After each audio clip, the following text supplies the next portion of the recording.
ಹೆಂಗಸರು ಈ 3 ಗುಟ್ಟುಗಳನ್ನ ಗಂಡಂದಿರಿಗೆ ಹೇಳಲೇಬಾರದು. ಸ್ನೇಹಿತರೆ, ಈ ಜಗತ್ತಿನಲ್ಲಿಯೇ ಅತ್ಯಂತ ಪವಿತ್ರವಾದ ಸಂಬಂಧ ಅಂದ್ರೆ ಪತಿಪತ್ನಿಯರ ಸಂಬಂಧ. ಇಂತಹ ಸಂಬಂಧ ಕೊನೆಯವರೆಗೂ ಗಟ್ಟಿಯಾಗಿ ಉಳಿಸಿಕೊಳ್ಳುವ ಹೆಬ್ಬಯಕೆ ಎಲ್ಲರೂ ಕೂಡ ಹೊಂದಿರುತ್ತಾರೆ. ಪತಿ ಪತ್ನಿಯರ ಸಂಬಂಧ ಗಟ್ಟಿಯಾಗಿ ಉಳಿಯಬೇಕು ಅಂದ್ರೆ ಇಬ್ಬರೂ ಕೂಡ ಕಷ್ಟ, ನೋವು, ನಲಿವು ಸಮನಾಗಿ ಹಂಚಿಕೊಳ್ಳಬೇಕು. ಆದರೆ ಹೆಂಡತಿಯಾದಳು ಈ 3 ಗುಟ್ಟುಗಳನ್ನ ಗಂಡಂದಿರಿಗೆ ಹೇಳಲೇಬಾರದು. 1.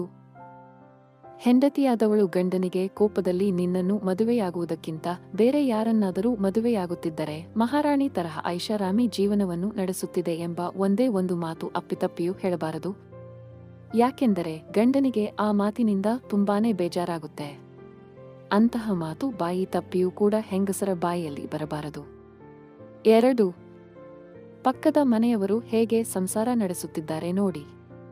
ಅವರ ಸಂಸಾರವನ್ನು ನೋಡಿ ಸ್ವಲ್ಪ ಕಲಿತುಕೊಳ್ಳಿ. ಇದು ಒಂದು ಜೀವನನ. ನೀವು ಬದುಕುತ್ತಾ ಇರುವ ಈ ಬದುಕು ಒಂದು ಬದುಕ.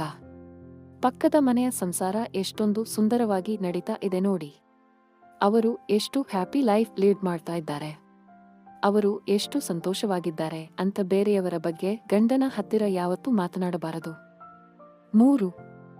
ಮನೆಯಲ್ಲಿ ಗಂಡ ಕೆಲಸಕ್ಕೆ ಹೋದಾಗ ಮನೆಯಲ್ಲಿ ಅತ್ತೆ ಮಾವ ಒಂದು ಮಾತು ಅಪ್ಪಿತಪ್ಪಿಯೂ ಮಾತನಾಡುತ್ತಾರೆ. ಅದನ್ನೇ ಮನಸ್ಸಿನಲ್ಲಿ ಇಟ್ಟುಕೊಂಡು ಗಂಡ ಬಂದ ತಕ್ಷಣ ಅತ್ತೆ ಮಾವಂದಿರ ಚಾಡಿಯನ್ನು ಪತಿಯ ಮುಂದೆ ಯಾವತ್ತೂ ಪ್ರಸ್ತಾಪ ಮಾಡಬಾರದು. ಇದರಿಂದ ಗಂಡನ ಮನಸ್ಸಿಗೆ ತುಂಬಾ ಬೇಜಾರಾಗುತ್ತೆ.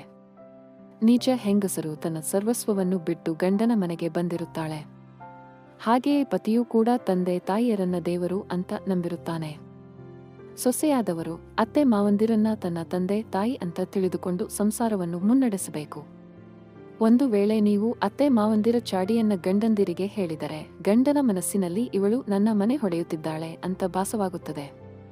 ಆದ್ದರಿಂದ ಇಂತಹ ತಪ್ಪುಗಳನ್ನು ಮಾಡಬೇಡಿ ಅಂತ ಹೇಳ್ತಾ ವಿಡಿಯೋ ಮುಗಿಸ್ತಿದ್ದೀವಿ. ವಿಡಿಯೋ ಇಷ್ಟ ಆಗಿದ್ರೆ ದಯವಿಟ್ಟು ವಿಡಿಯೋನ ಲೈಕ್ ಮಾಡಿ ಹಾಗೂ ಚಾನಲ್ ಅನ್ನು ಸಬ್ಸ್ಕ್ರೈಬ್ ಮಾಡಿಕೊಳ್ಳಿ.